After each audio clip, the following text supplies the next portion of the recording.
قبل ما نبدأ، كامل دعانا لإخوتنا الفلسطينيين، ونحن لا نملك إلا الدعاء. ايه هو الدروب ست؟ الدروب ست هو اسلوب بتغير بيه الروتين اللي انت بتلعب بيه. طب ايه اهمية الدروب ست؟ هو اسلوب لزيادة ضخ الدم في العضلات والوصول للفشل العضلي. ازاي اطبق الاسلوب؟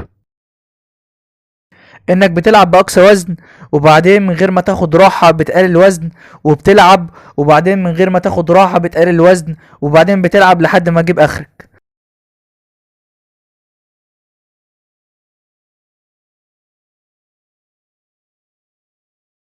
واهم حاجة طبق الاسلوب على تمرين او اتنين من اجمالي التمارين.